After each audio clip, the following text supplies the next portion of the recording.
معروف کا مطلب یہ بھی ہے دنیا کے کاموں میں بھی ایک دوسرے کا تعاون ہو۔ پیارے نبی سے پوچھا گیا سب سے افضل صدقہ عمل کیا ہے؟ آپ نے کہا اللہ پہ ایمان لانا، رسول پہ ایمان لانا۔ کہا سب سے افضل صدقہ کیا ہے؟ آپ نے کہا سب سے غلاموں میں سب سے غلام جس کو آزاد کیا جائے افضل کیا ہے؟ آپ صلی اللہ علیہ وسلم نے کہا کہ مالک کے پاس جو سب سے زیادہ عمدہ ہو اور اس کی قیمت بھی زیادہ ہو وہ افضل صدقہ ہے۔ آپ نے کہا پیارے صحابی نے کہا اللہ کے نبی اگر میری طاقت نہیں ہے تو؟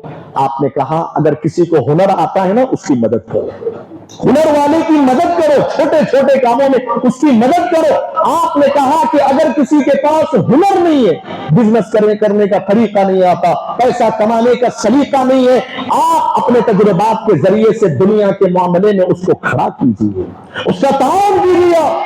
پیارے نبی نے یہاں تک کہا جو کوئی آدمی دودھ دینے والی بکری کو اگر عاریتاً دے دیتا ہے مسلمان بھائی کو، چل لے بھائی اس سے فائدہ اٹھا جب تک اس ضرورت پوری ہونے کے بعد واپس کر دے۔ اسی پر قیاس کرتے ہوئے گاڑی، موبائل فون، جو بھی چیزیں ہیں آپ ایک مسلمان بھائی کو وقتی طور پر فائدہ اٹھانے کے لیے دے، مدد کرے۔ پیارے نبی نے یہاں تک کہا اور کوئی آدمی کسی کو قرضہ دے، یہاں تک کہ کہا کوئی آدمی کسی کو راستہ دکھائے، راستہ بھٹک گیا، ہاسپٹل کا راستہ نہیں معلوم ہو رہا ہے، مدرسے کا راستہ معلوم نہیں ہے، مسجد کا راستہ معلوم نہیں ہے، نیا آدمی ہے پوچھ رہا ہے، آپ اس کو صحیح رہنمائی کرے۔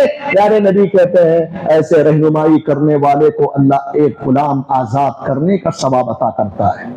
حضرات معروف کے ساتھ برتاؤ ہونا چاہیے ایک دوسرے کا۔